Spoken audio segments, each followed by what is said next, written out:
dan mengingat kembali bahwa bangsa ini adalah bangsa yang tangguh dalam keberagaman, bangsa yang bahagia.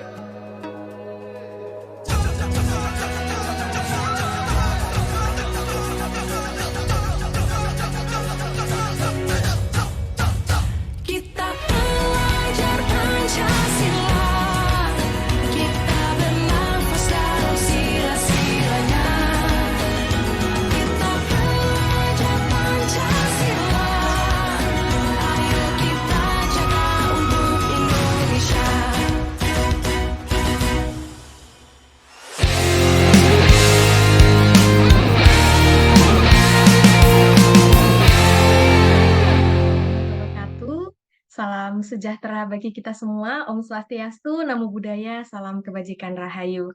Apa kabar Bapak Ibu semua? Boleh ya saling menginformasikan kabar kita semua melalui kolom chat Zoom. Kemudian boleh juga informasikan nih Bapak Ibu dari universitas mana agar kita bisa saling tahu kabar satu sama dengan yang lain dan juga kita bisa saling silaturahmi melalui kolom chat Zoom. Alhamdulillah, Bapak Ibu ya informasinya nih kabarnya baik. Oh agak mendung di Bandung. Saya juga di Jogja ini agak mendung. Bapak tadi pagi gerimis begitu ya. Semoga walaupun mendung gitu ya tidak mematahkan semangat kita untuk mengikuti coaching klinik pada siang hari ini. Baik, yang kami hormati Teh Asri Ardila Putri selaku Kepala Program Pertukaran Mahasiswa Merdeka dan Kampus Mengajar, serta Bapak Ibu dosen koordinator PT Pengirim Program Pertukaran Mahasiswa Merdeka 4. Mari bersama-sama kita mengucap puji syukur dan nikmat atas anugerah yang dilimpahkan oleh Tuhan Yang Maha Esa, salah satunya adalah hujan, begitu Bapak Ibu ya, sehingga kita bisa menghadiri acara coaching klinik PT Pengirim program PM4 pada siang hari ini meski harus dilaksanakan secara online. Nah, coaching klinik PT Pengirim program PM4 ini kita selenggarakan untuk menjawab keresahan Bapak Ibu yang terkendala saat pendaftaran koordinator PT Pengirim maupun terkendala saat melakukan verifikasi data mahasiswa. Nah, sebab itu kita bisa diskusi ya pada acara pada siang hari ini nantinya.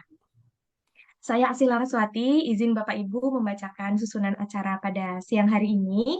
Nantinya akan ada pembukaan, kemudian dilanjutkan dengan salam sapa dari Kepala Program, kemudian materi panduan rekomendasi dari PT Pengirim PM4 kepada mahasiswa, dilanjutkan dengan sesi tanya jawab yang nanti akan kita bagi ke breakout room masing-masing Bapak Ibu ya, biar kita bisa lebih intens dalam sesi diskusinya. Yang terakhir adalah kesimpulan dan penutup di breakout room. Baik, Bapak Ibu, kami mengingatkan terlebih dahulu sebelum kita lanjut ke acara berikutnya untuk mengisi presensi yang akan kami sebarkan melalui kolom chat Zoom. Dan jangan lupa mengganti nama Zoom atau merename nama Zoom dengan format nama PT Pengirim Bapak Ibu, kemudian dilengkapi nama Bapak Ibu. Baik, Bapak Ibu, marilah kita buka acara pada siang hari ini dengan membaca basmalah secara bersama-sama. Bismillahirrahmanirrahim. Semoga acara kita bisa berjalan dengan lancar hingga akhir. Amin. Amin. Baik, Bapak Ibu, yang sudah kita tunggu-tunggu nih akan ada salam sapa dari Kepala Program Pertukaran Mahasiswa Merdeka dan Kampus Mengajar yang akan disampaikan oleh Teh Asri Aldila Putri. Kepada Teteh kami persilahkan. Baik, hatur nuhun asih Bapak Ibu. Assalamualaikum warahmatullahi wabarakatuh. Apa kabar semuanya? Tadi bilang di kolom Zoom chat mendung, habis hujan, lagi hujan. Semoga ya mendung hanya langitnya aja ya Bapak Ibu, tapi tidak di hati kita. Karena sebentar lagi menjelang akhir pekan, semoga Bapak Ibu masih semangat di Jumat siang dan sore untuk Indonesia Timur pada hari ini. Salam sejahtera bagi kita semua. Om Swastiastu, Namo Buddhaya, salam kebajikan, Rahayu.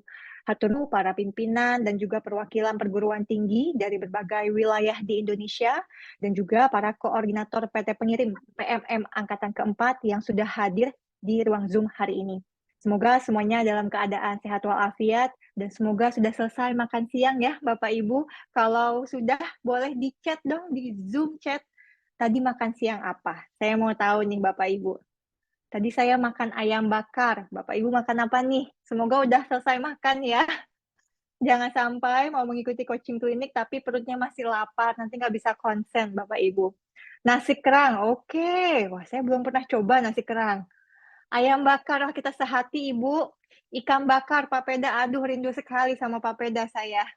Ayam kampung goreng, bebek, carok, rentan muslim. Oke, lengkap Bapak. Nasi padang, yummy. Soto Semarang. Wah, banyak sekali. Alhamdulillah udah pada makan, masakan istri. Wah, itu the best ya, Bapak. Nasi jinggo. Wah, nama-nama yang di sini kayaknya saya belum coba semua nih Bapak Ibu, berarti saya harus semakin sering keliling Indonesia ya. Memang Indonesia ini kaya sekali budayanya dan ini yang mau kita selalu angkat di program pertukaran mahasiswa Merdeka. Bangga sekali menjadi Indonesia, warga negara Indonesia karena dari kulinernya aja banyak sekali ragamnya. Nah, Bapak Ibu, saya langsung kembali ya ke tema diskusi pada siang hari ini yaitu coaching klinik pendaftaran dan rekomendasi PT Pengirim Program PMM 4. Saya mengucapkan sekali lagi terima kasih kepada Bapak Ibu yang berkenan hadir di acara hari ini. Bapak Ibu, untuk PMM 4, kami membuka kesempatan bagi perguruan tinggi agar dapat mengirimkan mahasiswa terbaiknya untuk bergabung di program kami dan bersama kita merayakan kebinekaan Indonesia. Untuk PMM 4, kami akan memberikan kesempatan bagi 15.505 mahasiswa. Nah, kami mohon dukungan dan kerjasama Bapak Ibu yang hadir pada kesempatan hari ini. Jika belum mendaftar, maka segera mendaftarkan diri Anda atau perwakilan perguruan tinggi Anda sebagai koordinator PT Pengirim di PMM keempat. Bila sudah mendaftar, maka segera lakukan verifikasi data mahasiswa dan mempertimbangkan apakah akan memberi rekomendasi atau tidak bagi mahasiswa-mahasiswanya untuk bergabung di program PMM. Jangan lupa untuk mengingatkan mahasiswa yang sudah mendaftar agar melakukan penyelesaian data untuk pendaftaran dan mengunci sehingga bisa diverifikasi oleh koordinator PT Pengirim. Bapak Ibu, sebagaimana kita ketahui bersama, terdapat perubahan kebijakan dalam proses bisnis hampir seluruh program Kampus Merdeka, termasuk PMM Angkatan keempat, di mana kali ini kami akan melibatkan pihak perguruan tinggi asal mahasiswa atau PT Pengirim lebih besar lagi. PT yang memiliki mahasiswa yang mendaftar di PMM 4 wajib menugaskan seorang koordinator PT yang akan membantu proses seleksi administrasi. Sejak pendaftaran mahasiswa PMM 4 dibuka, hingga hari ini masih banyak mahasiswa yang belum mempunyai koordinator PT Pengirim, sehingga dokumennya belum diverifikasi. Dengan demikian, mereka belum memiliki kesempatan untuk lolos sebagai peserta PMM 4. Nah, Bapak Ibu, peran koordinator PT Pengirim menjadi sangat penting di PMM Angkatan keempat ini. Koordinator PT Pengirim akan mendapatkan kuasa dari pimpinan perguruan tingginya untuk memberikan rekomendasi kepada mahasiswa yang mendaftar untuk dapat lolos tahapan pertama, yaitu lolos tahapan administrasi. Koordinator PT akan bertanggung jawab dalam seleksi administrasi mahasiswa dengan memberikan rekomendasi secara digital di laman PMM dan juga selama kegiatan PMM berlangsung untuk melakukan monitoring. Ini merupakan hasil evaluasi yang dilakukan untuk pelaksanaan PMM angkatan-angkatan sebelumnya, di mana sayangnya mahasiswa-mahasiswa yang diterjunkan atau belajar di PT penerima dilepas begitu saja dengan PT asalnya, sehingga koordinasi dengan PT asal justru kurang. Dan di PMM 4 ini kami berharap ada kolaborasi yang lebih erat antara tim PMM dengan pihak PT pengirim mahasiswa.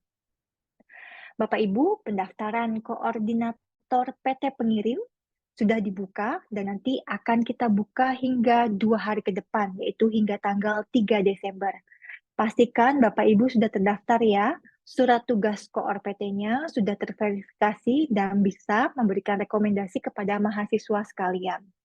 Hal ini tentu saja untuk memastikan bahwa mahasiswa yang akan mengikuti PMM 4 bisa melanjutkan ke tahap selanjutnya dalam seleksi PMM angkatan keempat. Mohon pastikan bahwa mahasiswa yang diberikan rekomendasi ini benar-benar tepat. Artinya mendapat persetujuan dari Kaprodi ataupun DPA-nya, lalu memiliki kesehatan jasmani dan juga rohani yang mumpuni untuk bisa mengikuti seluruh kegiatan pelaksanaan dari PMM.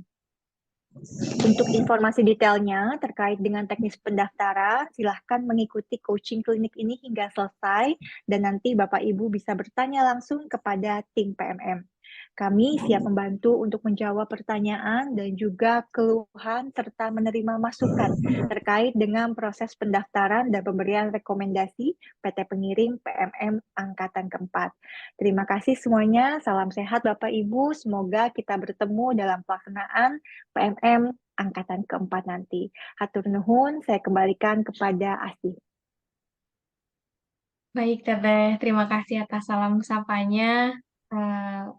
Semoga salam sapa pembuka dari Teteh tadi bisa menjadi awal kolaborasi yang baik ya Bapak Ibu ya dalam kedepannya ketika kita melaksanakan program pertukaran mahasiswa Merdeka keempat. Amin. Baik, baik. Kita akan masuk ke sesi berikutnya yaitu penyampaian materi, sesi yang sangat ditunggu-tunggu untuk menjawab keresahan Bapak Ibu ya. Bapak Ibu kami persilahkan untuk fokus mendengarkan terlebih dahulu dari materi yang akan disampaikan. Untuk materinya nanti akan kami share juga begitu kepada Bapak Ibu setelah penyampaian materi dari tim PMM nanti sudah selesai dilakukan. Bapak Ibu boleh mencatat terlebih dahulu pertanyaan yang nanti bisa menjadi bahan diskusi kita bersama, begitu. Baik Bapak Ibu, berikut materi panduan rekomendasi PT Pengirim PMM 4 yang akan disampaikan oleh Mbak Mara Arifatudina dari tim program PMM. Kepada Mbak Mara kami persilahkan. Baik, terima kasih Mbak Asih. Izin Bapak Ibu, saya Mara, saya mewakili tim PMM untuk share gitu ya materi-materi yang akan kita sampaikan kepada pengirim. Sebelumnya saya izin share screen dulu.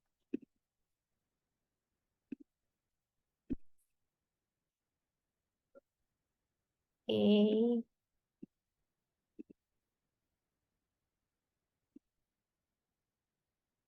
Baik, saya ulangi lagi untuk sesi materi ini.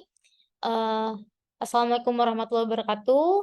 Om Swastiastu, nama buat budaya, salam kebajikan rahayu. Selamat siang Bapak Ibu dari Perguruan Tinggi Pengirim. Baik, mungkin kita sebelumnya pernah melakukan sosialisasi ke Perguruan Tinggi Pengirim gitu ya, untuk pendaftaran PMM 4. Namun untuk sesi coaching klinik kali ini, kita akan lebih deep gitu ya, untuk membahas apa sih yang menjadi keluhan Bapak Ibu saat pendaftaran, bahkan saat memberikan rekomendasi gitu ya, dan juga untuk yang belum mendaftar nih Bapak Ibu dari PT-nya bisa mendaftar agar nanti Bapak Ibu bisa memberikan rekomendasi ke anak-anak mahasiswa dari PT Bapak Ibu untuk segera mendaftar gitu ya. Karena proses PMM kali ini peran Bapak Ibu sangat penting untuk pendaftaran mahasiswa PMM 4. Oke. Jadi kalau kita flashback dari sosialisasi sebenarnya ya, manfaat program PMM ini cukup banyak ya, bahkan untuk peran-peran yang ada di dalamnya gitu. Termasuk manfaat dari PT Pengirim, yaitu PT Bapak Ibu.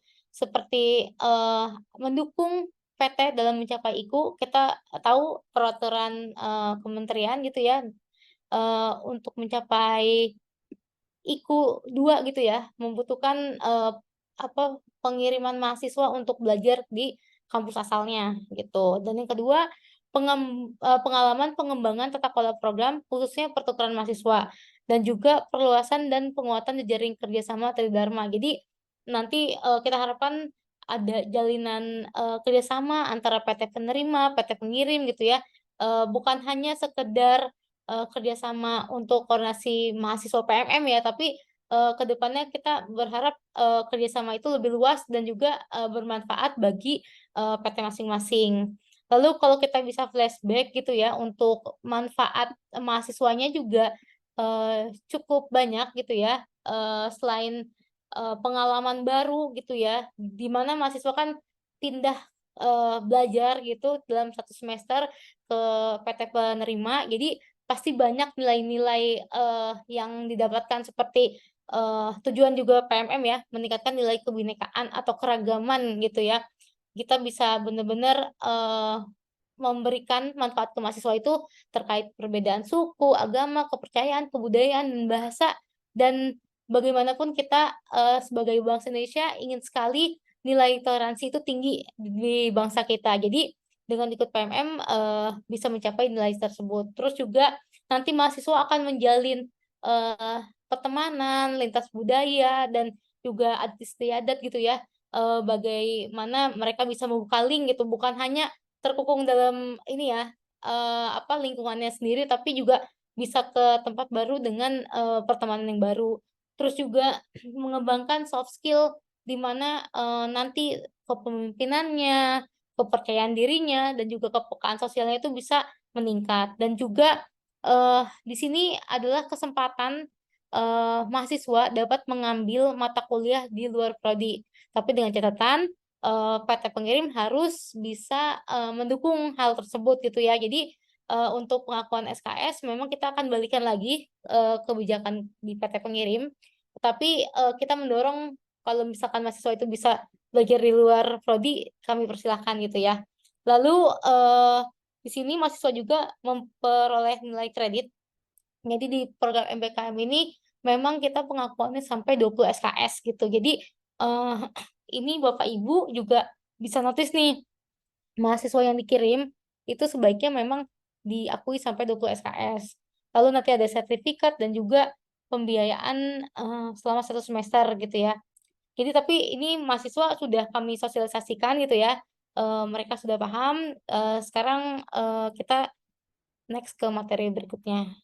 Di sini ada syarat pendaftaran PT pengirim program PM4. Mungkin di sini ada Bapak Ibu yang belum mendaftar gitu kan ya. Ada yang sudah mendaftar tapi menunggu verifikasi gitu, dan juga ada yang sudah mendaftar tapi dalam proses rekomendasi gitu kan, memberikan rekomendasi ke mahasiswa. Jadi di sini kita bahas satu persatu dulu. Jadi untuk syarat dan kewajiban PT pengirim itu apa sih gitu ya. Jadi syaratnya itu pertama, PT Bapak Ibu harus dalam koordinasi Kemendikbudristek yang terdaftar pada PDDikti gitu ya. Karena di sini kita akan ada sinkronisasi dengan data dengan PDDikti gitu ya. Kalau misalkan tidak terdaftar, ya tidak bisa melanjutkan pendaftarannya gitu. Lalu yang kedua adalah bersedia menunjuk koordinator PT pengirim gitu. Jadi di sini koordinator PT pengirim itu sebagai perwakilan PT pengirim gitu. Jadi nanti akan ada yang namanya wewenang gitu ya dari koordinator PT pengirim untuk melakukan rekomendasi ke mahasiswa. Lalu di sini tugasnya atau kriterianya itu apa aja sih gitu ya. Di sini nanti Bapak Ibu yang sebagai koordinator PT pengirim bisa memiliki kewenangan untuk melakukan koordinasi lintas program studi gitu ya, bahkan sampai fakultas dan unit kerja lain terkait akademik. Namanya juga nanti kita kan ada pengakuan SKS gitu ya, segala macamnya gitu. Kita harus bisa memastikan mahasiswa itu benar-benar bisa diakuin SKS-nya secara fakultas dan juga program studi gitu. Lalu nanti Bapak Ibu akan menjadi PIC gitu ya dalam komunikasi terkait kebutuhan mahasiswa selama program PMM. Nah, di sini komunikasi bisa melibatkan program atau tim PMM, bisa juga melibatkan PT penerima gitu ya. Jadi nanti koordinasinya bisa seperti itu. Lalu komitmen memiliki eh, kayak apa ya, melaksanakan tugasnya ini selama 1 semester program PMM gitu. Jadi nanti Bapak Ibu akan kami tugas ibaratnya bertugas gitu ya selama 1 semester itu untuk mengawal PMM angkatan tersebut gitu. Nah, di sini eh, juga ada dokumen-dokumen yang diperlukan untuk pendaftaran. Yang pertama itu ada surat tugas koordinator PT pengirim. Ini biasanya dapat ditugaskan dari pimpinan PT gitu ya. Nanti kita akan bahas lebih lanjutnya. Tapi di sini ada beberapa keterangan yang mesti dilakukan gitu ya. Pertama, nanti dalam format PDF surat tersebut itu maksimal 500 KB yang nantinya akan di upload gitu ya di laman PMM. Lalu nanti harus mengikuti template surat yang sudah diberikan. Jadi di sini khusus template surat untuk koordinator PT pengirim gitu ya. Jadi beda sama koordinator PT penerima. Nah, di sini baik yang ini ya bermasalah di verifikasi. Lalu yang kedua adalah dokumennya foto spesimen tanda tangan. Jadi tanda tangan Bapak Ibu nih nanti diunggah dalam bentuk format JPG atau JPEG gitu dan dibubuhkan tanda tangannya itu pada kertas putih polos. Mohon maaf nih kertasnya tidak boleh ada apa namanya warnanya beda gitu, harus benar-benar putih jelas, tanda tangannya jelas. Dan tanda tangannya itu biasanya kan kita ini ya kalau foto biasanya ada bayangan yang tertutupi tanda tangannya ya. Dan di sini kita minta untuk tidak boleh ada bayangannya gitu ya.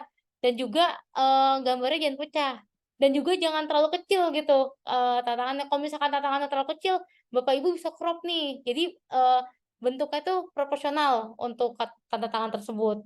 Lalu untuk kewajiban Bapak Ibu nanti akan saat pelaksanaan PMM gitu ya.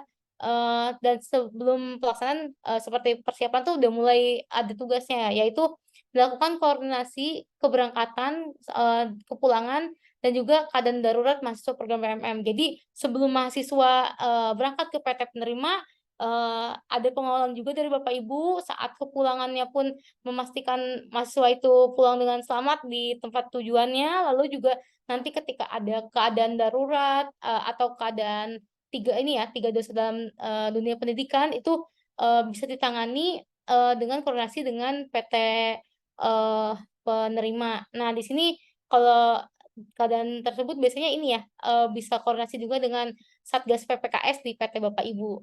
Jadi dari keberangkatan ke pulangan sampai pelaksanaan di PMM bisa dikawal oleh Bapak Ibu. Lalu fasilitasi koordinasi ketua program studi asal mahasiswa gitu ya. Ini terkait pengakuan SKS. Jadi tadi melihat dari syarat memang nyambung nih Bapak Ibu ya untuk melakukan koordinasi terkait pengakuan SKS. Lalu nanti koordinator PT pengirim itu akan mampu apa ya ditugaskan dari pimpinan itu yang satu memastikan di PT Bapak Ibu tuh ada Satgas PPKS atau enggak. Diharapkan ada ya Bapak Ibu ya agar nanti bisa memilih PIC atau penanggung jawab jika terjadi keadaan force major di PT penerima seperti tadi yang saya sebutkan, bisa sakit, bisa kecelakaan atau kasus tiga dosa. Ya amit-amit semoga tidak terjadi hal tersebut gitu ya. Jadi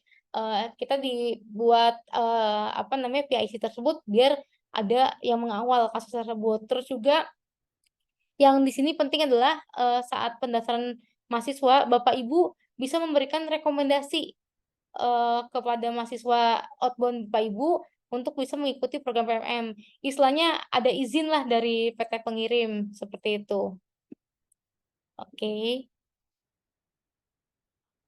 Untuk pendaftaran koordinator PT pengirim, kita di laman resmi PMM ada di pmm.kampusmerdeka.kemdikbud.go.id. Nah, ini bisa dilihat ya Bapak Ibu ya, ada beberapa tahapan yang harus dilakukan oleh calon koordinator PT pengirim. Pertama, jelas harus membuat akun di laman tersebut gitu ya sebagai koordinator PT pengirim. Nanti setelah akun sudah ada, bisa melakukan pertama pendaftaran gitu ya. Jadi di sini saat pembuatan akun pun akan diminta seperti data-data profil Bapak Ibu gitu ya, termasuk data KTP dan juga data sebagai macamnya gitu ya. Lalu setelah selesai bisa mengajukan pendaftaran sebagai koordinator PT pengirim. Nah, di sini ada beberapa tahapan ya Bapak Ibu yang harus dilakukan setelah pendaftaran ini nanti akan ada pengisian data. Nah, di sini pengisian data tuh biasanya data-data akademik gitu ya, seperti yang kayak ID dosen, kode PT Bapak Ibu, dan juga sampai data identitas Bapak Ibu. Lalu nanti ada data legal yang tadi saya sudah sebutkan. Yang pertama itu surat tugas koordinator PT pengirim, lalu yang kedua foto spesimen tanda tangan.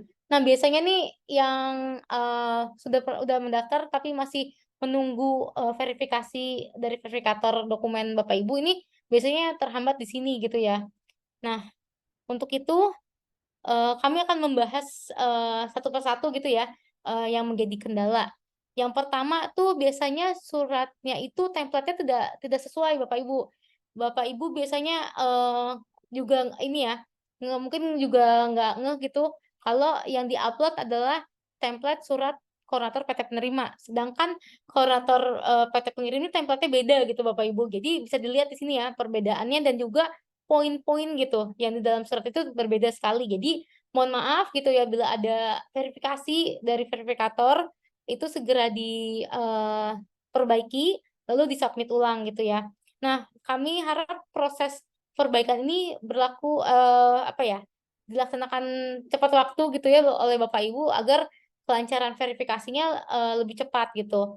Nah, jadi nanti perbedaannya seperti ini. Nanti juga misalkan Bapak Ibu butuh template-nya sebenarnya sudah ada di laman. Pada saat pendaftaran pun sudah ada linknya gitu, tinggal diunduh. Lalu kalau misalkan di sini juga bisa Bapak Ibu nanti materi ini kita akan bagikan dan bisa di di-download dari template tersebut. Nah, itu untuk suratnya gitu ya, mohon diperhatikan untuk memastikan nih benar-benar template dari koordinator PT pengirim atau penerima gitu ya. Nah, di sini juga kami membutuhkan eh, tanda tangan dari pejabat gitu ya, pejabat PT Bapak Ibu. Jadi nanti bisa disahkan dengan cap PT gitu. Jadi kalau misalkan apa namanya, memang tidak lagi tanda tangannya manual, biasanya kan pakai elektronik gitu. Pastikan barcode-nya juga bisa di scan gitu Bapak Ibu. Jadi kita bisa melihat keabsahan dari surat tersebut. Lalu selanjutnya ini yang banyak eh, ini juga ya dikeluhkan dari verifikator masih banyak tanda tangan yang salah gitu. Sebenarnya tanda tangan yang benar itu seperti apa sih gitu ya? Pertama kita bisa lihat dari gambar ini kanan kiri jelas beda ya Bapak Ibu. Yang kiri ini sebenarnya eh, harus fotonya itu tuh scan Bapak Ibu tuh tanda tangannya tampak jelas dan terang gitu ya seperti gambar yang di kiri. Jadi kertasnya polos, terus juga tanda tangannya jelas gitu ya, nggak terlalu kecil, nggak terlalu besar gitu. Jadi proporsional gitu. Dan juga biasanya nih Bapak Ibu nih kita tuh suka nggak nyadar ketika kita scan itu sebenarnya ada watermark ataupun merek dari aplikasi tersebut gitu. Biasanya di pojok kiri bawah ataupun pokoknya ada aja di gambar itu sebenarnya nggak boleh Bapak Ibu. Jadi pastikan kalau misalkan ada di scanner udah di scan lalu Bapak Ibu bisa crop aja itu foto gitu ya. Jadi pastikan gambarnya tuh eh, benar-benar hanya tanda tangan Bapak Ibu. Lalu latar belakang harus putih polos, nggak boleh berwarna, harus benar jelas. Lalu tadi juga saya sudah pastikan ya nggak boleh ada eh, apa namanya watermark atau logo aplikasi dan juga ukuran maksimalnya itu adalah 500 KB dalam bentuk format JPG, JPEG ataupun PNG gitu ya. Jadi benar-benar jelas. Nah, biasanya tuh kalau merek aplikasi scanner itu bisa kecil banget tulisannya gitu. Nah, ini verifikator verifikator kita sangat jeli banget. Jadi kayak kalau ada hal tersebut, mohon maaf, jadi dibalikin lagi ke Bapak Ibu gitu ya. Jadi hal itu perlu diperhatikan. Nah, tanda tangan yang salah tuh seperti apa sih? Sebenarnya seperti yang gambar di kanan ini gitu ya. Pertama, hasil fotonya tuh biasanya pakai kamera ponsel yang bener-bener ngeblur atau nggak jelas gitu kan. Lalu biasanya gambarnya pecah gitu. Nanti latar belakang juga biasanya buram gitu kayak kalau kata istilah anak sekarang tuh bokeh gitu ya Bapak Ibu. Jadi pastikan bener-bener jelas gitu antara latar belakang dan juga tanda tangan. Terus juga cahayanya tuh harus yang nggak boleh yang kayak gini nih Bapak Ibu.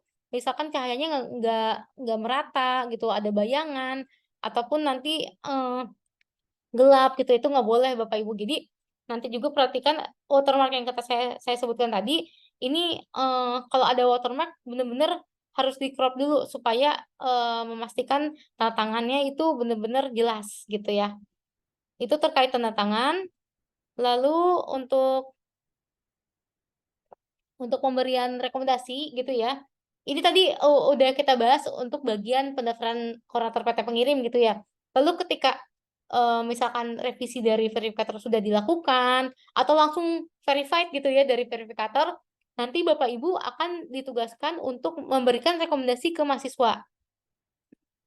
Jadi ada perbedaan nih Bapak Ibu dari PMM 3 dan PMM 4. Kalau dulu PMM 3 itu mahasiswa yang ucuk-ucuk gitu ya, bawa dokumen SPTJM gitu ya ke koordinator PT ataupun ke prodi gitu, kepala prodi untuk minta tanda tangan basah dan cap gitu kan ya.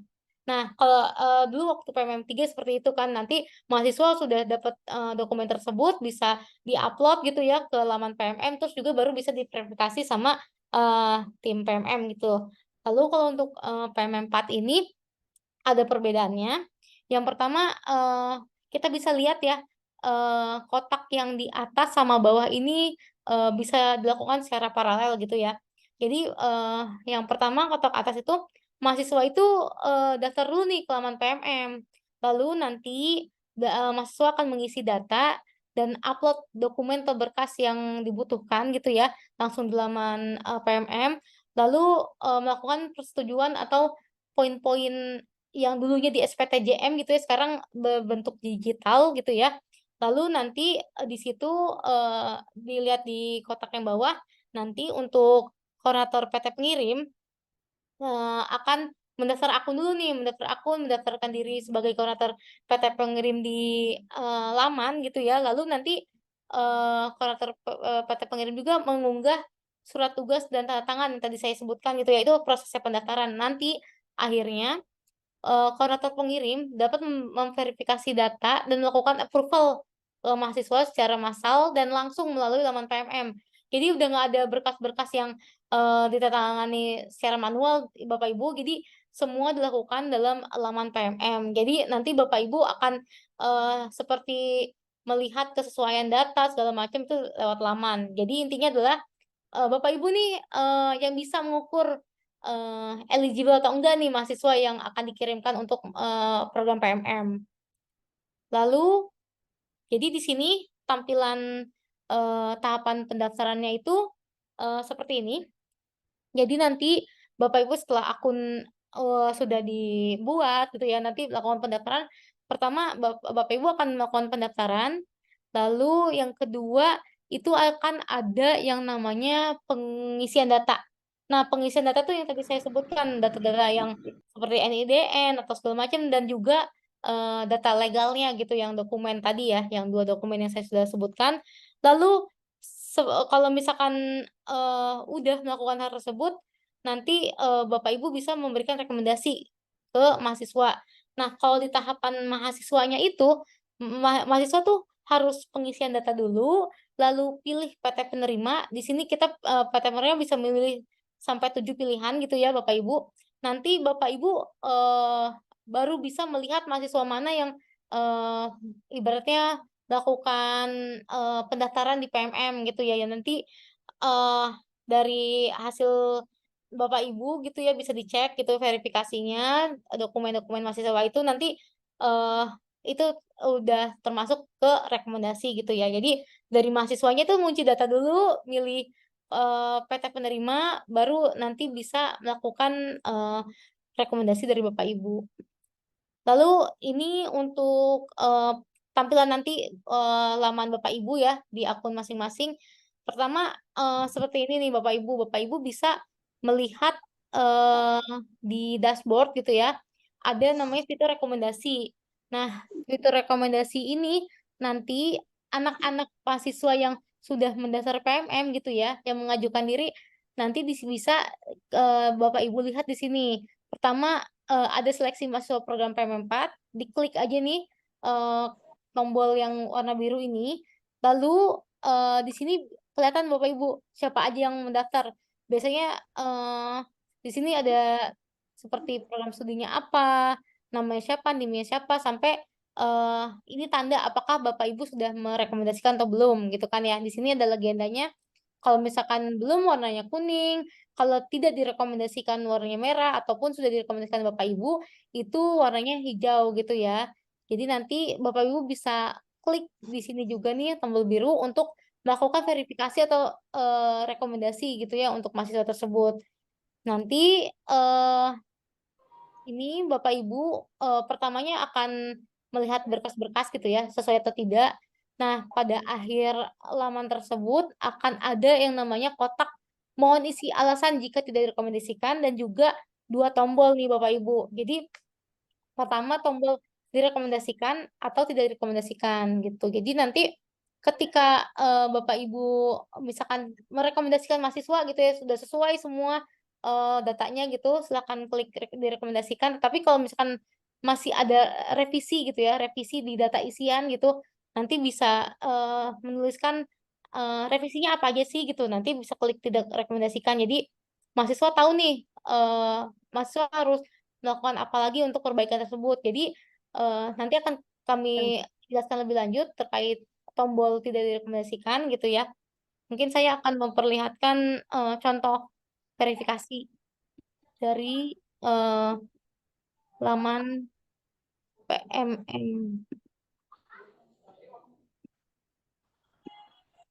Oke. Oke, jadi nanti seperti ini Bapak Ibu ya. Jadi kelihatan nih data-data mahasiswanya seperti kode peserta, terus juga eh misalkan gambar KTP-nya gitu ya. Nanti sesuai nggak sama KTP-nya gitu. NIK-nya segala macam nanti Bapak Ibu bisa cek. Terus data akademiknya gitu kan ya kesesuaian kode PD Dikti dan segala macamnya. Terus juga data kesehatan, terus juga data asuransi kesehatan bisa dicek kesesuaiannya juga. Dan juga ini yang seperti saya sebutkan ada SPTJM digital gitu ya nanti hal-hal ini nih sudah disepakati oleh mahasiswa gitu ya. Jadi Bapak Ibu bisa melihat, lalu di sini bisa menilai gitu ya mahasiswa ini siap atau tidak. Oke, oke ini untuk tadi tampilannya. Lalu apa aja sih yang Bapak Ibu akan periksa gitu ya dari dokumen mahasiswa.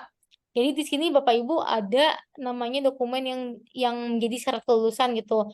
Yang pertama UNI gitu ya. Yang kedua transkrip IPK di sini minimal 2,8 untuk mahasiswa PMM. Lalu ada SPTJM digital yang tadi saya sudah perlihatkan dan juga data orang tuanya. Iya, si Prisnya katanya minjam. Lalu apa sih yang menjadi ini ya berkas yang diperiksa gitu ya? Kalau untuk WNI ini ada scan dokumen kependudukan, KTP atau KK. Lalu untuk IPK tuh transkrip akademik mahasiswa. Lalu untuk SPTJM itu ada SPTJM digital. Lalu data orang tua tuh dari isian gitu. Apakah Bapak Ibu kan pasti punya data dari akademik gitu ya untuk memeriksa apakah data orang tuanya itu benar atau enggak gitu, sesuai atau enggak. Lalu di sini juga ada poin-poin yang perlu diperhatikan ya. Sebenarnya sih kesesuaian isian data dan juga apa yang tertera di berkas tersebut gitu ya. Ada detailnya seperti ini gitu ya.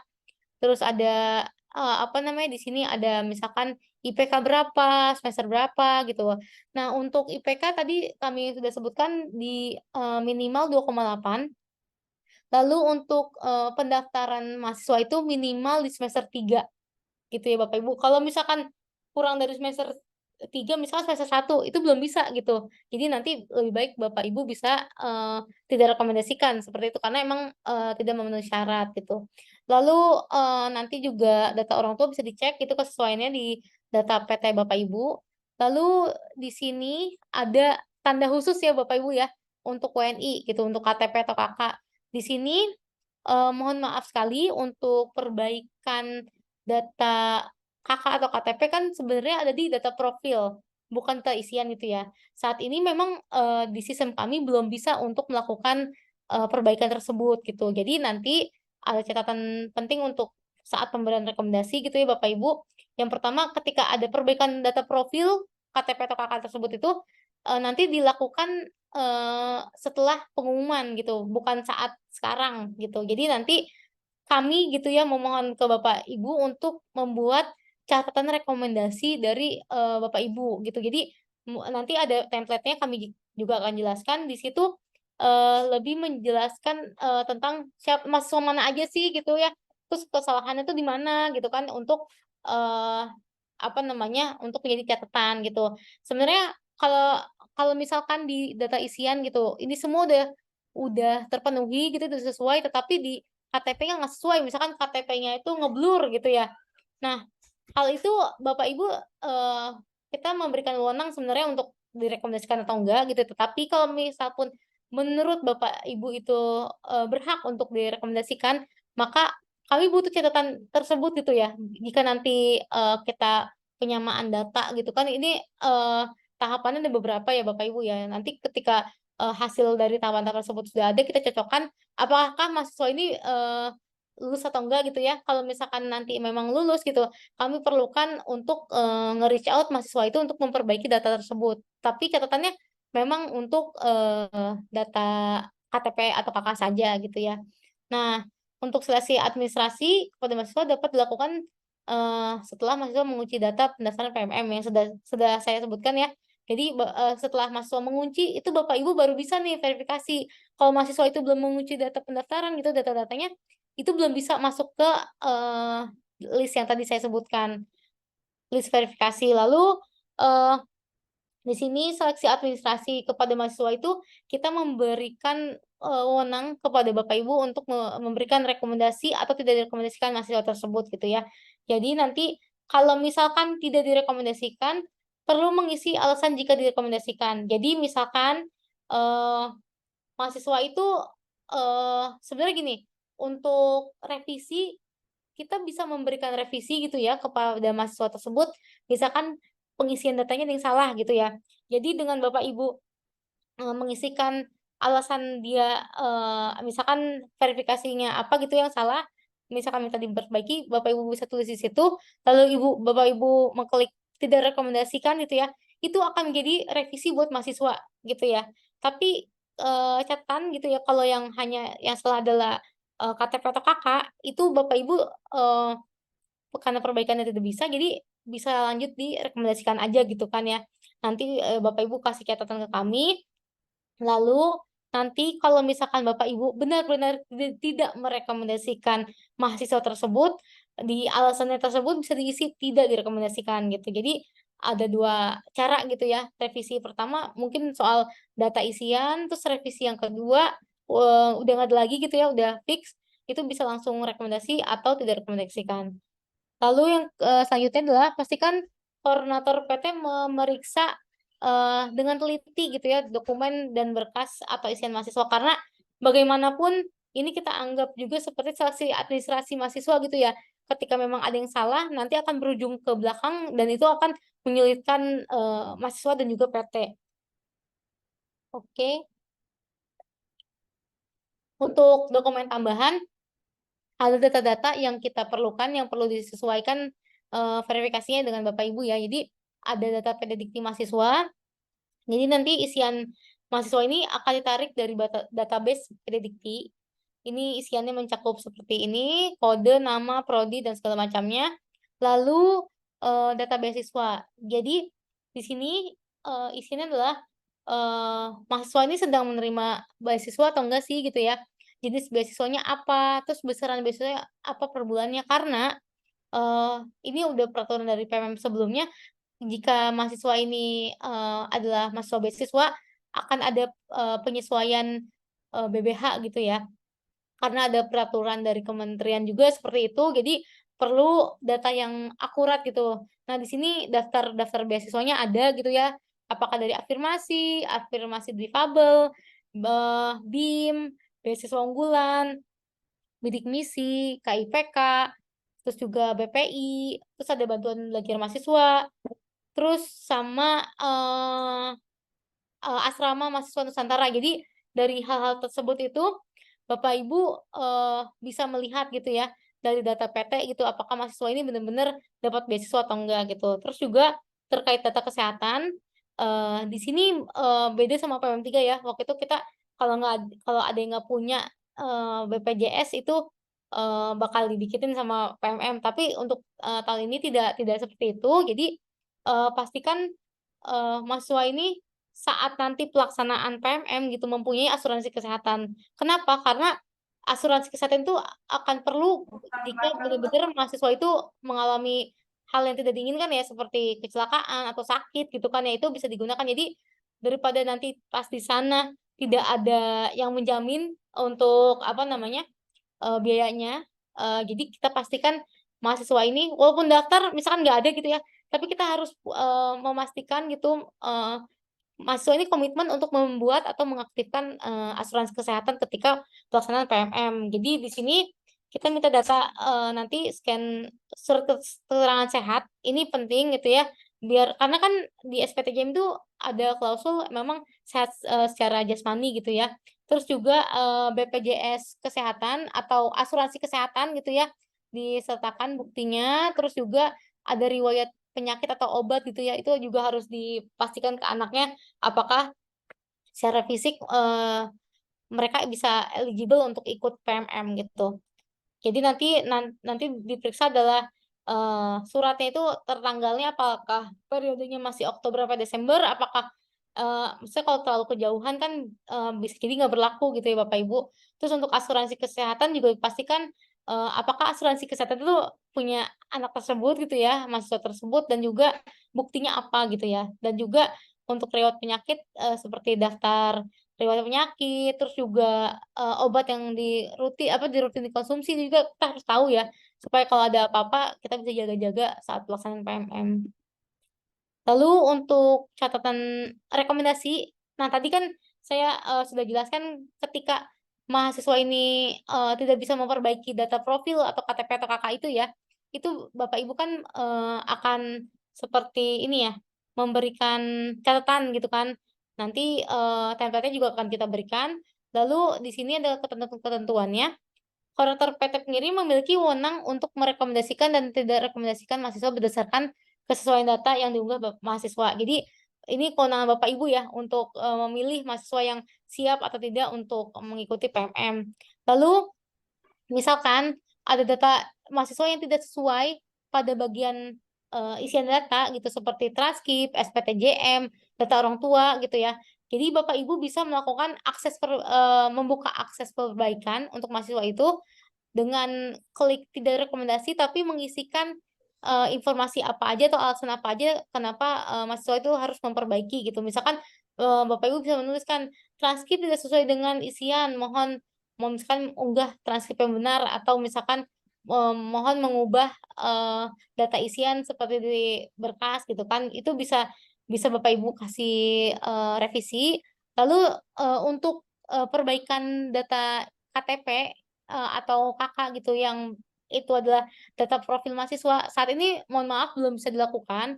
Jadi nanti saya ulangi lagi ketika nanti koordinator PT pengirim ingin merekomendasikan perlu memberikan catatan khusus ke kita di luar laman PMM yang terkait mahasiswa yang mengalami kesalahan tersebut gitu ya.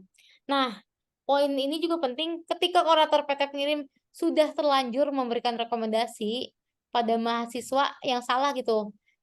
Di sini tidak ada pembatalan rekomendasi, maka itu di sini ada apa namanya misalkan terlanjur lah gitu ya, Bapak Ibu bisa mencatat dulu di catatan rekomendasi yang nanti kita berikan gitu ya, apa aja yang menjadi apa ya poin-poin perbaikan untuk mahasiswa tersebut gitu.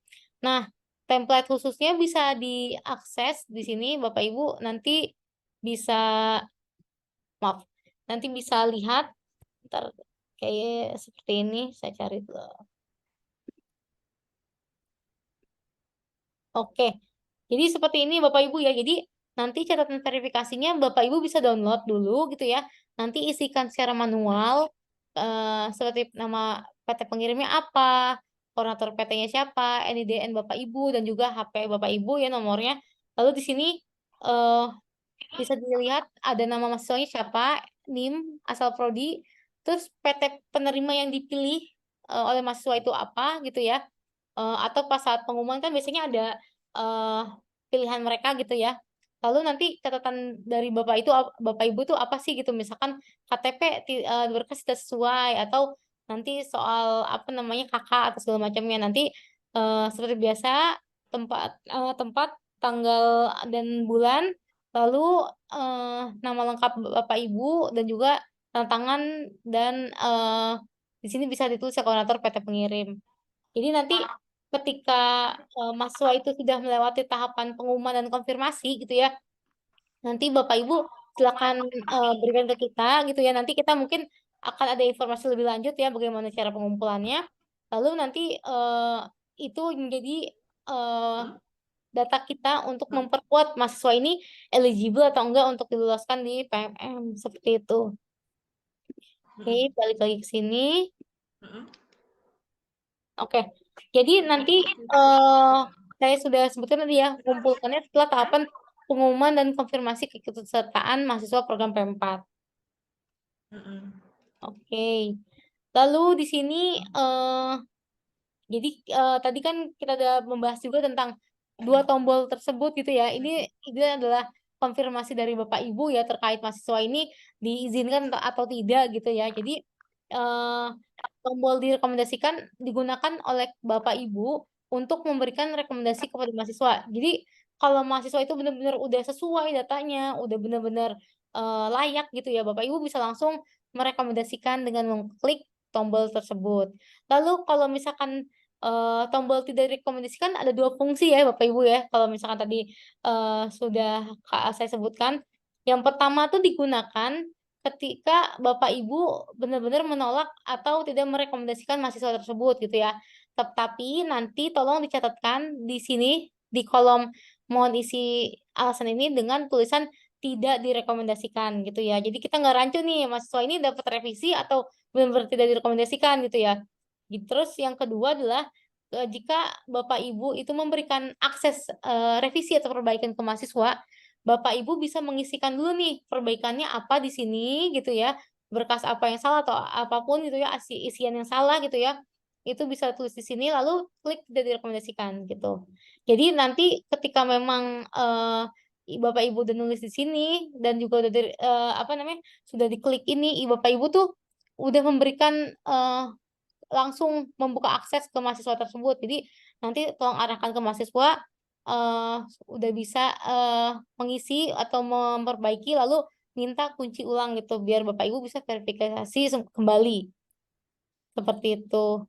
Jadi nanti yang pertama koordinator PT pengirim pada menu rekomendasi melakukan penolakan atau tidak merekomendasikan dan memberikan keterangan pada bagian catatan untuk isian berkas pendaftaran mahasiswa yang perlu direvisi gitu ya. Tadi saya juga sudah terangkan, terus juga mahasiswa bisa langsung mengisi data lagi itu ya, memperbaiki, lalu nanti mengikuti arahan dari Bapak Ibu apa aja yang diperbaiki, lalu nanti mahasiswa melakukan revisi dan lalu mengunci kembali data tersebut, yang nantinya bisa balik lagi ke verifikasi Bapak Ibu gitu. Jadi di sini karena koordinator PT pengirim tidak dapat membatalkan rekomendasi yang sudah diberikan gitu ya.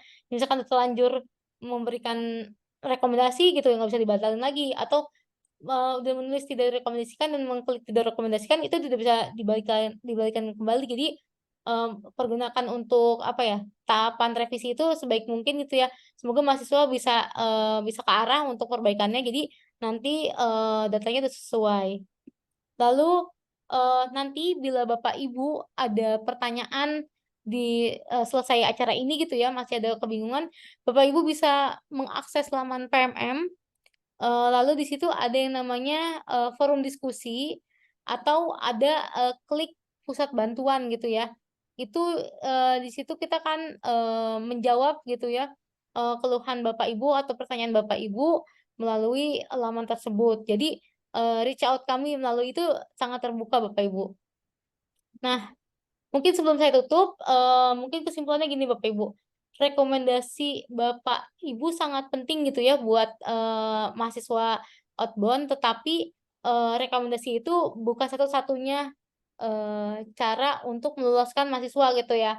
Karena masih ada setelah seleksi administrasi, ada seleksi substansi, dan juga ada proses penempatan. Jadi dari berbagai tahapan tersebut akan ada hasil yang benar-benar eligible atau tidak ini mahasiswa ikut program PMM. Mungkin untuk materi saya cukupkan. Mohon maaf bila ada kesalahan. Terima kasih banyak atas perhatiannya. Semoga bermanfaat bagi Bapak Ibu dan juga kelancaran rekomendasi berjalan dengan aman.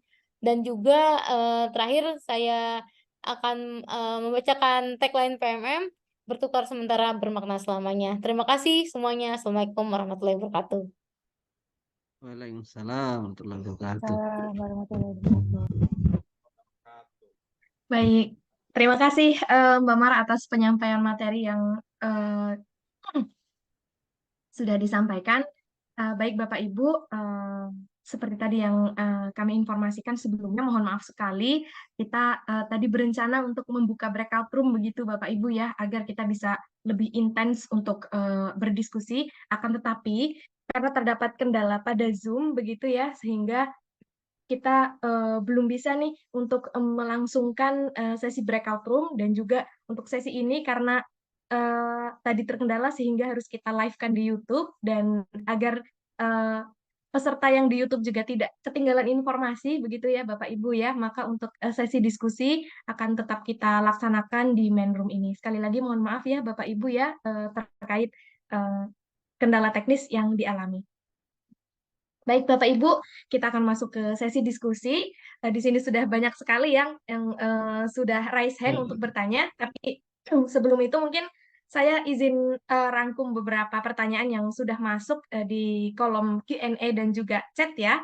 Mungkin kita bisa mulai untuk sesi diskusinya, Kak Mara. Ini ada pertanyaan yang pertama dari Bapak Arif Ginanjar begitu ya. Mungkin apabila Bapak Ibu yang lain memiliki pertanyaan yang sama, boleh banget, boleh sekali disimak ya Bapak Ibu ya, agar tidak mengulang pertanyaan yang sama. Dari UMT, Bapak Arif Ginanjar, izin bertanya, apakah mahasiswa yang salah upload transkrip nilai, mereka uploadnya KHS, apakah bisa di-approve begitu untuk KHS yang diunggah begitu, Kak Mara? Oke, baik. Makasih Mbak Sih. Untuk transkrip nilai itu kan termasuk dalam data isian ya. Jadi kita dorong dulu nih mahasiswa untuk revisi dulu Bapak. Jadi nanti Bapak bisa memberikan akses kepada mahasiswa itu dengan menuliskan alasan, misalkan alasannya kan transkrip nilai gitu, nggak sesuai atau apa gitu kan. Nanti Bapak klik tidak direkomendasikan gitu ya. Nanti mahasiswa itu pastikan untuk memperbaiki data tersebut gitu. Jadi menurut kami adalah ini kan tahap seleksi ini penting ya bagi mahasiswa. Jadi pastikan Bapak Ibu tuh memverifikasi data yang sesuai dengan berkas dan juga isian gitu. Jadi biar nanti ke depannya tidak ada kendala lagi, karena pelibatan berkas ini kan banyak ya efeknya gitu. Seperti itu Mbak Sih. Baik, terima kasih Kak Mara. Pertanyaan selanjutnya dari Universitas Daya Mukti. Ada beberapa mahasiswa yang ketika mendaftar ini BPJS-nya masih berproses nih Mbak Mara. Tapi apakah tetap bisa direkomendasikan atau ditolak saja karena BPJS-nya masih berproses? Oke, untuk BPJS sebenarnya boleh aja Bapak Ibu untuk mendaftar PMM gitu ya, tapi Bapak Ibu bisa memastikan anak ini komitmen tidak untuk memastikan si asuransi kesehatannya itu aktif selama pelaksanaan PMM. Misalkan pelaksanaan PMM itu Desember gitu ya, atau mereka berangkat Januari gitu, pastikan BPJS-nya itu aktif selama masa mereka di PT penerima gitu. Jadi kita tidak mewajibkan ada BPJS atau asuransi kesehatan, tapi asuransi kesehatan tuh sangat penting gitu ya ketika mereka berada di PT penerima sebagai jaminan mereka apabila ada kecelakaan gitu. Jadi dorong mahasiswa untuk melakukan itu, bikin mereka memang komitmen gitu ya untuk membuat nanti pas pelaksanaan bisa berjalan dengan aman seperti itu. Baik, terima Baik, kasih. terima kasih Mara. Asih, saya jump in ya. Ya, Baik, Bapak Ibu, terkait dengan asuransi kesehatan, baik swasta maupun melalui BPJS Kesehatan, ini bukan merupakan syarat kelulusan untuk diberikan rekomendasi atau tidak. Tapi berdasarkan kebijakan terbaru untuk seluruh program flagship Kampus Merdeka, tidak ada lagi pembiayaan yang kami berikan untuk jaminan kesehatan. Dengan demikian, mahasiswa diminta untuk memiliki asuransi kesehatan, setidaknya BPJS Kesehatan untuk dapat mengcover jika terjadi hal-hal yang tidak diinginkan pada saat pelaksanaan PMM di PT penerima. Jadi sekali lagi, ini bukan menjadi syarat kelulusan bagi Bapak Ibu untuk memberikan atau tidak rekomendasi kepada mahasiswanya. Namun pastikan untuk mahasiswanya dorong. Nah, kebijakan ini juga dilakukan berdasarkan kajian bahwa jika mahasiswa tidak memiliki asuransi kesehatan, maka dapat melakukan pengajuan secara mandiri dengan sistem yang ada di Kementerian Kesehatan. Jadi ada bantuan untuk mekanisme tersendiri ini, Bapak Ibu. Jadi mohon untuk dapat mendorong mahasiswanya memiliki asuransi kesehatan, setidaknya BPJS Kesehatan di masa pelaksanaan PMM. Saya kembalikan ke Asih. baik, terima kasih Kak Teh. Baik, Mungkin Ibu Mbak Mara, ada pertanyaan lagi. Ini mungkin setelah ini kita akan sesi tanya jawab dengan Bapak Ibu secara langsung, begitu ya. Satu pertanyaan dari Ibu Kesuma dari Universitas MDP. Izin bertanya perihal transkrip nilai, bagaimana jika pada semester Gasal 2023 sampai 2024 ini mahasiswa masih dalam proses perkuliahan dan semester Gasal ini baru selesai di bulan Januari depan. Saat ini mahasiswa sedang kuliah di semester 3, jadi transkrip yang ada saat ini hanya sampai semester 2 begitu. Nah, jadi yang harus diunggah ini apakah bisa begitu menggunakan transkrip yang semester 2. Tapi mahasiswa ini sudah semester 3 begitu Kak Mara. Oke, mungkin bisa memastikan dulu mahasiswa ini apakah benar-benar bisa ikut PMM atau enggak gitu ya Bapak Ibu. Karena kan periode PMM ini mengikuti kalender akademik yang PT penerima yang mereka pilih gitu ya. Kalau misalkan memang eh apa ya, kalender akademik ini tidak sesuai dengan pilihan mereka, arahkan mahasiswa ke PT penerima yang kalender akademiknya tuh sesuai gitu, cocok dengan mahasiswa Bapak Ibu gitu ya.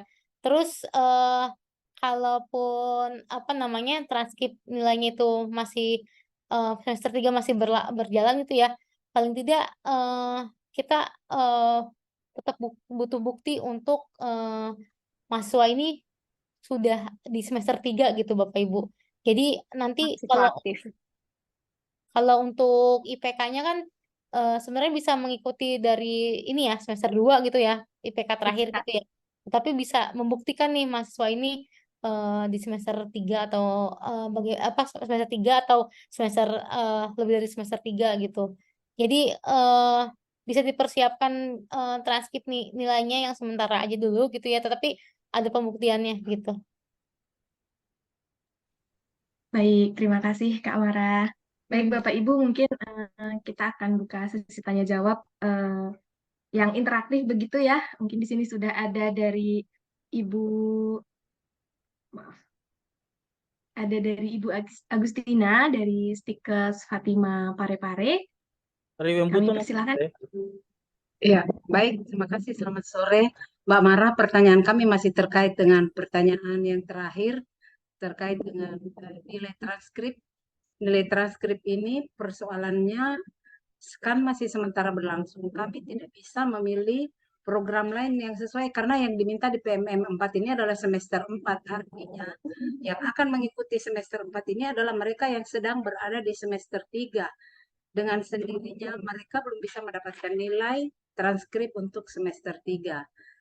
Kira-kira cara apa atau surat apa yang bisa kami siapkan untuk bisa menjadi pelengkap untuk kebutuhan transkrip nilai ini. Apakah cukup semester 2 saja atau tetap ada keterangan yang menyertai bahwa mereka sedang dalam. Kalau nilainya sama sekali kita belum bisa dapatkan karena ujian semesternya itu nanti di bulan Januari. Sementara 3 hari lagi PMM 4 ini akan ditutup pendaftarannya. Izin pertanyaan yang kedua, waktu tinggal sedikit, mungkin tanggal 3 sudah tutup. Sementara kami, dosen koordinator DPT pengirim ini, belum diverifikasi pendaftaran kami terkait ada beberapa kendala. Andaikan itu ada perbaikan, berapa waktu lagi dibutuhkan untuk bisa terverifikasi, dan kami juga masih butuh data untuk memvalidasi data-data mahasiswa kami yang akan mengikuti PMM 4 ini. Kira-kira berapa waktu lagi, karena waktu mepet ya Mbak, jadi agak ketar-ketir juga rasanya ini, bisa enggak kami ini lolos dengan waktu yang singkat ini, sementara kami sendiri sebagai dosen, koordinator PT pengirim belum terverifikasi.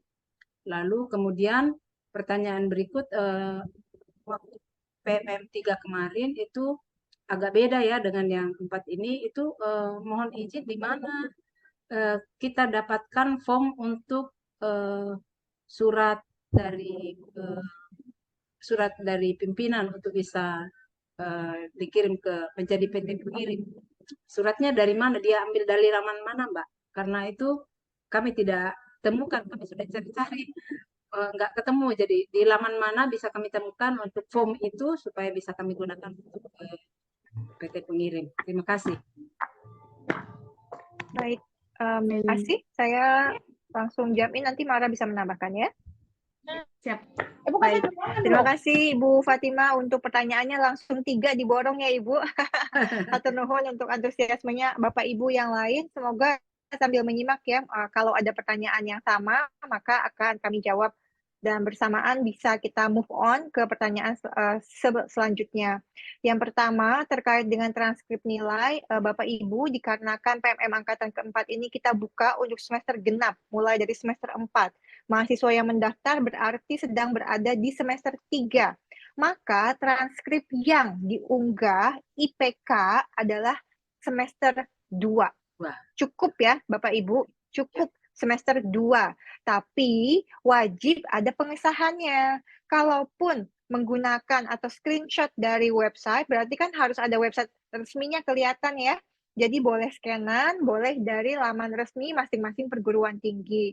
Itu cukup ya Ibu. Kalau bukti lainnya apa? Kan nanti data mahasiswa sinkron dengan Pedidikti, Bu. Nanti silahkan para koordinator PT pengirim memastikan, oh betul mahasiswa saya memang memenuhi persyaratan minimum berada di semester 3 ketika mendaftar, IPK-nya di semester sebelumnya 2,8, 2,85. Begitu ya Ibu. Lalu kemudian terkait dengan perpanjangan waktu karena pendaftaran sudah mau ditutup tanggal 3. Bapak Ibu, kami membuka pendaftaran ini lebih dari 1 bulan sebenarnya. Namun memang penyampaian informasi mungkin belum merata ya di masing-masing wilayah LL Dikti karena kami meminta bantuan dari LL Dikti. Kami akan mengkaji karena timeline untuk seleksi juga sangat ketat Bapak Ibu. Jadi akan kami informasikan apakah memungkinkan untuk dilakukan perpanjangan, tapi mohon untuk pastikan semaksimal mungkin Bapak Ibu mengusahakan tanggal 3 pendaftarannya selesai dilakukan. Tim verifikator kami yang akan memverifikasi surat tugas para koordinator PT pengirim berkomitmen untuk menyelesaikan verifikasi dalam waktu cepat. Dan kalau ada catur akan langsung diinformasikan melalui laman pendaftaran koordinator PT pengirim. Jadi mohon untuk mencek lamannya, akunnya secara berkala kalau Bapak Ibu belum terverifikasi sebagai koordinator PT pengirim. Kalau sudah, sok mangga, langsung berikan rekomendasi atau tidak kepada para mahasiswanya. Yang terakhir, terkait dengan formulir surat tugas. Nah, ini Mara, boleh informasikan ya, in my understanding semuanya ada di laman PMM. Kalau teman-teman punya screenshotnya, silahkan ditampilkan supaya Bapak Ibu di sini paham downloadnya di bagian mana, nanti uploadnya di bagian mana. Terima kasih, Bapak. Baik, Mbak Mara mungkin mau menambahkan terkait yang screenshot tampilan template untuk Template surat pembukaan tugas. surat tugas for PT. Ya, Ya, Kalau nggak kirim aja linknya di sini, Neng, supaya bisa di-download di Zoom chat ya sama tim PMM. oke, siap Teh. Jadi ada berbagai ini ya Bu untuk mengakses link tersebut itu ya. Pertama di laman saat Bapak Ibu eh, isi pendaftaran gitu ya, isian data, nanti ada semacam tulisan unduh di sini gitu untuk eh, template surat tersebut itu di bagian surat tugas koordinator PT pengirim. Itu juga bisa. Lalu nanti kami ini ya akan kirimkan link gitu ya, link yang bisa akses oleh Bapak Ibu di Zoom ini. Lalu juga di FAQ laman PMM juga sudah ada template suratnya gitu. Jadi kita sudah menyebarkan berbagai sumber gitu, nanti bisa dilihat dan juga di-download supaya bisa diproses oleh Bapak Ibu. Seperti itu Mbak Sih. Dari Wembutun mungkin baik, bisa. Ya, baik, nanti terima kasih. teman-teman PMM silahkan ya di Zoom chatnya di copy paste untuk link download dokumen atau bisa mengirimkan dokumennya yang template-nya di Zoom chat langsung. Baik, terima kasih Teh Asri. Baik, Mbak Mara, kita lanjut ke pertanyaan berikutnya. Di sini ada dari Universitas Tribhuwana Tunggadewi, Bapak Farid. Kami persilahkan. Oke, baik. Terima kasih. Ini ini suara saya terdengar, Mbak ya? Oke. Terdengar. Ini pengalaman PMM 3 terkait dengan BPJS. BPJS-nya ketika sampai di PT penerima itu tidak bisa digunakan, Mbak. Dan kami hampir 90% itu mengalokasikan dari dana fleksibel itu. Dan tidak bisa digunakan. Kemudian ada satu yang bisa digunakan itu karena operasi saja, operasi usus buntu. Padahal mahasiswa kami ada yang pingsan, ada yang sampai digotong-gotong itu nyampe di rumah sakit, ujung-ujungnya tetap kita bayari. Itu menurut saya problem juga, itu perlu diperhatikan, Mbak. Mungkin ada biaya-biaya yang perlu ditambahkan atau mungkin itu saja dari saya, Mbak, dari Unitri. Terima Baik, kasih. saya jamin ya. Terima kasih Bapak untuk penyampaian informasinya. Semoga pelaksanaan PMM di Universitas Bapak hingga akhir ini bisa berjalan dengan lancar ya Pak. Hatur nuhun sudah bisa membimbing mahasiswa kami dengan baik di PT Penerima. Bapak Ibu, terkait dengan asuransi kesehatan melalui BPJS Kesehatan ini kami berikan sesuai dengan ketentuan dari BPJS Kesehatan. Sebagaimana kita ketahui bersama ya, BPJS Kesehatan itu sudah punya pakemnya masing-masing, preminya, lalu kemudian yang di cover apa saja, kemudian syarat atau mekanisme dalam penggunaan asuransi tersebut. Bukan kami, Bapak, yang menentukan. Nah, teman-teman mahasiswa ini tiap bulannya kami bayarkan kepada BPJS Kesehatan. Namun, ini yang perlu kami dapatkan informasi lebih lanjut ya Bapak. Kalau kendala ini apa kendalanya? Apakah ada mekanisme yang kurang sesuai dalam penggunaan asuransi kesehatannya atau seperti apa. Dan ini kemudian menjadi pembelajaran bagi kami bersama ya Bapak, dan ini juga menjadi evaluasi. Salah satu alasan mengapa ada dana fleksibel. Dana fleksibel memang perlu digunakan bagi PT penerima untuk bisa mengcover hal-hal yang tidak terduga, termasuk hal-hal seperti ini. Jadi alhamdulillah ada dana fleksibel ya Bapak, dan sekali lagi karena di PMM 4 tidak ada covering untuk asuransi kesehatan, jadi mohon pastikan pihak perguruan tinggi asal mahasiswa ini memastikan mahasiswanya memiliki asuransi kesehatan yang dapat digunakan. Sebagai informasi, beberapa perguruan tinggi di Indonesia juga sudah memberikan asuransi kesehatan berupa BPJS Kesehatan kepada seluruh mahasiswanya. Ini juga yang kemudian menjadi salah satu kajian kami untuk mengubah kebijakan proses bisnis di dalam PMM Angkatan keempat dan program Kampus Merdeka lainnya. Terima kasih, saya kembalikan ke Asih. Baik, terima kasih Teh Asri atas informasi yang diberikan. Mungkin karena kita terbatas waktu, Bapak Ibu ya, satu pertanyaan terakhir di sini dari Universitas Sarjana Wiyata Taman Siswa, ada Ibu Ima. Selamat siang Ibu Ima, persilahkan Ibu. Baik, selamat siang. Terima kasih atas waktunya, Mbak Asi. Pertanyaan saya itu sebenarnya hanya meminta informasi saja, Ibu Bapak Panitia PMM, karena kami memperoleh pertanyaan yang selalu sama dari calon mahasiswa inbound maupun outbound. Kenapa ketika mereka memilih di laman akun mereka untuk PT penerima, misalnya mereka yang dari UST ke universitas yang lain di luar Jawa, mereka hanya bisa menemukan PT-PT yang ada di misalnya di Indonesia Timur, sedangkan mereka inginnya di Barat, begitu. Jadi pilihan PT yang mereka inginkan itu ada di pilihan keempat, 5, 6, 7 misalnya. Itu juga berlaku ke beberapa mahasiswa calon inbound di kampus kami juga begitu. Ibu, kenapa kami tidak bisa menemukan Universitas Sarjana Wiyata Taman Siswa di pilihan pertama kami, tapi kami harus memilih dulu di PT yang di luar Jawa, baru kami bisa masuk ke universitas yang ada di Jawa. Apakah ada semacam apa ya sistem sehingga PT ini hanya bisa masuk di pilihan pertama atau pilihan kedua, 3, 4, sampai 7. Baik, terima kasih. Itu saja.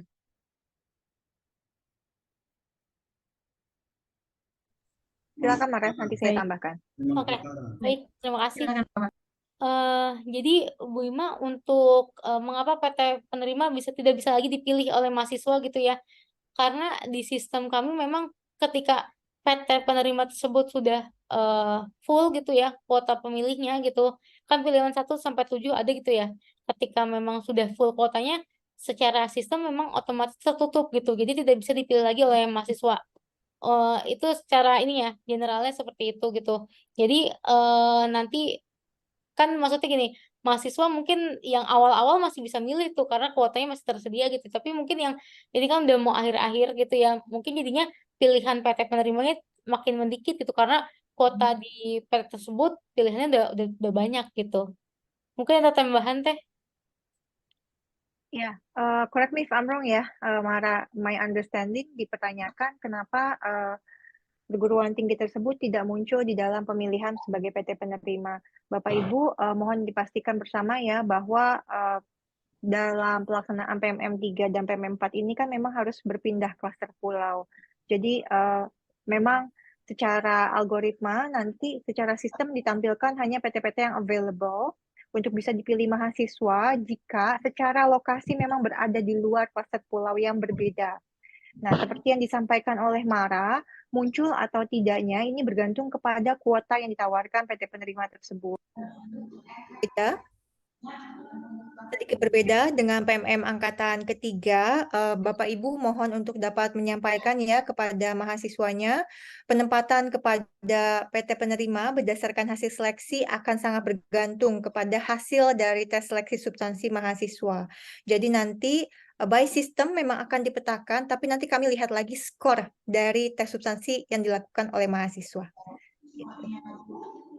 Semoga menjawab ya Bapak Ibu. Nah, Asih, karena waktu kita yang sudah sangat mepet, tapi masih banyak sekali pertanyaan, Bapak Ibu mohon untuk bisa berfokus kepada pertanyaan terkait dengan pendaftaran untuk PMM 4 ya, karena BPJS Kesehatan sudah lewat nih, kalian kita sudah tidak akan mengcover lagi. Saya hanya ingin menambahkan informasi, tadi Mara juga menginformasikan ya, bahwa jika ada mahasiswanya yang perlu memberikan revisi dalam data yang diberikan ketika melakukan pendaftaran PMM 4 bisa dilakukan oleh koordinator PT pengirimnya, bukan oleh tim PMM. Ini banyak banget dapat pertanyaan baik dari mahasiswanya, dari koordinator PT-nya, gitu ya, dari pimpinan PT-nya bakal menghubungi saya.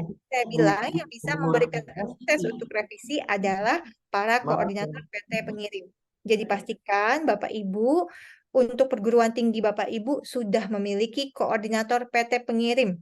Dan tolong dicek satu sama lain, karena ada satu PT yang memberikan lebih dari 2 koordinator PT pengirimnya. Padahal kita hanya butuh satu. Surat tugasnya pun hanya satu dari pimpinan PT. Tapi yang didaftarkan banyak. Nah, ini kan menjadi proses yang membuat lebih lama untuk pemberian rekomendasi bagi mahasiswanya.